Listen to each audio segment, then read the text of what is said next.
If you thought courtroom drama ended when the gavel dropped, think again.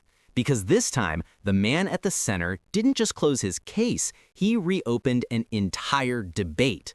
Lieutenant General Mkhwanazi, a name that now echoes in every corridor of South Africa's security establishment, stood tall, stared the commission in the eye, and declared, "I'm going nowhere."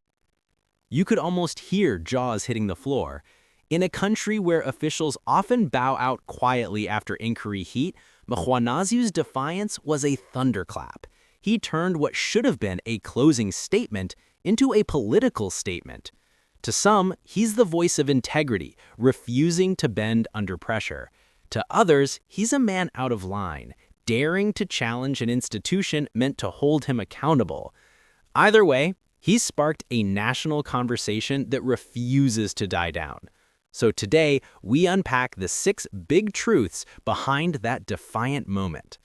From his background and motives to the cracks it's revealing in South Africa's power structure, every point connects to something bigger than one man's ego. Fasten your seatbelts, because Mkhwanazi didn't just say he's going nowhere, he made sure the story isn't going anywhere either. Before diving into the fireworks, let's rewind. Who exactly is Lieutenant General Mkhwanazi?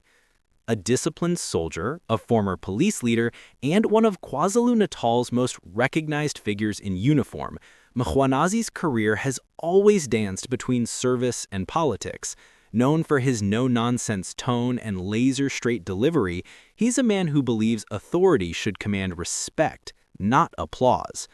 But his defiant closing wasn't born overnight. Those who followed his career know he's clashed with power before. Whether it was policy disputes or leadership tussles, Mkhwanazi never minced words. He's that officer who'd rather lose position than lose face. When he took the stand at the commission, it wasn't the voice of a man afraid. It was a soldier stepping into familiar territory, a battlefield. Only this time, the weapons were words.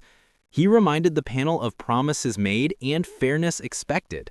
And when he said, "Ngiyabonga, kodwa angihambi," thank you, but I'm not leaving, he wasn't rejecting resignation, he was rejecting silence. This moment didn't just define him, it redefined what it means to push back within the system. But confidence is one thing, confrontation is another. So what exactly pushed him to challenge the commission itself?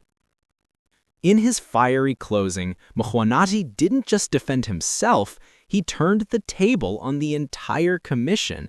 He accused it of bias, selective witness handling, and intentional narrative shaping. His tone? Calm but cutting. He asked questions that sliced through protocol like a hot blade. He said, "Who guided these questions? Who's pulling the strings behind closed doors?" Those weren't random outbursts, they were strategic jabs, meant to expose what he called a shadow script. Mkhwanazi claimed certain witnesses were coached like school children, that transcripts mysteriously went missing, and that his version of events was deliberately sidelined.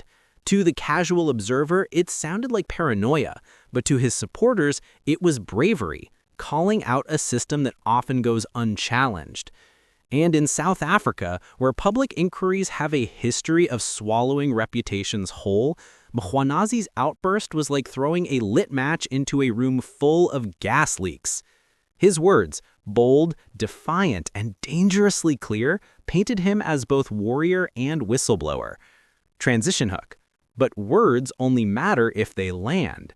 So, what were the bombs he dropped that no one could ignore? This was the part where the air in the courtroom got heavy. Mkhwanazi didn't tiptoe. He accused the commission of tampering with documentation, altering records, and even manipulating timelines of testimony. That's not just courtroom drama. That's an earthquake in uniform. He said, "You can erase ink, but not truth," drawing audible gasps from the gallery. He alleged that certain key submissions from his defense team had vanished conveniently from official transcripts. He pointed to procedural gaps and double standards that, in his words, betrayed justice disguised as order. At one point, he leaned forward, looked straight at the chairperson, and said, "This process has forgotten fairness."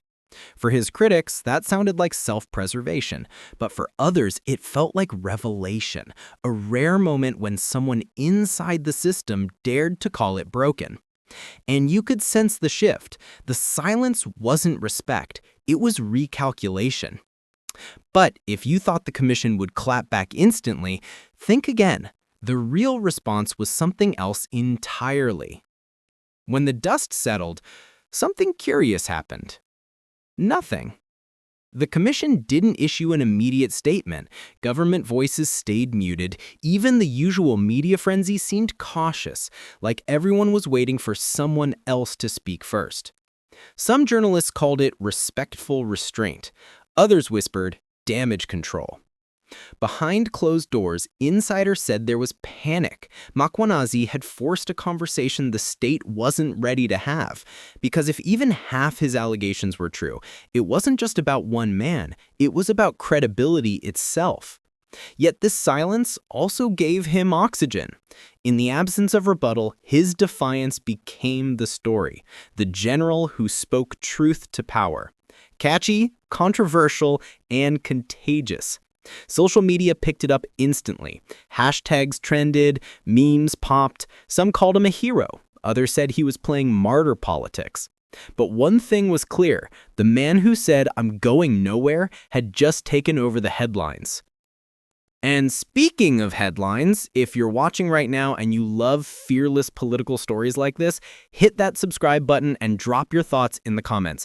It's your support that keeps Global Pulse News going strong. And trust me, it fuels us to dig even deeper. Now, let's talk about what's really at stake if Mkhwanazi holds his ground. If Mkhwanazi stands his ground, he's not just defending his job. He's defending an entire philosophy that authority doesn't always bow to inquiry. Let's break it down. His reputation is on the line. One misstep and history could brand him as the man who mistook arrogance for courage. But if his claims hold weight, he becomes the rare figure who confronted an institution and survived. His career balance is equally delicate. In South African politics, loyalty is currency, and challenging the system usually bankrupts you. Yet, Mkhwanazi's defiance has built him unexpected credibility among ordinary citizens tired of political puppets. And then there's the symbolism. For some, he represents a new breed of leadership, outspoken, raw, unfiltered. For others, he's a warning that defiance without accountability can spiral into chaos. Either way, his name now lives in a space where politics and legend overlap, and that's dangerous territory for anyone wearing a uniform. Transition hook? So where does he go from here? Fight back? Bow out? Or reinvent himself entirely? The road ahead is a test of endurance. If Mkhwanazi fights on, he must transform from soldier to strategist, turning defiance into direction. That means legal appeals, public engagement, and yes, navigating a media battlefield designed to exhaust him. If he bows out, he keeps his dignity but risks fading into the same shadow he just escaped. And if he reinvents himself, say as a public commentator or reform advocate, he could flip the narrative completely, from targeted official to national watchdog. He's smart enough to know every option comes with a cost. But in his own words, "I'm going nowhere" wasn't stubbornness. It was a declaration. It said, you can strip my title, but not my truth. Still, truth alone won't pay the political price tag.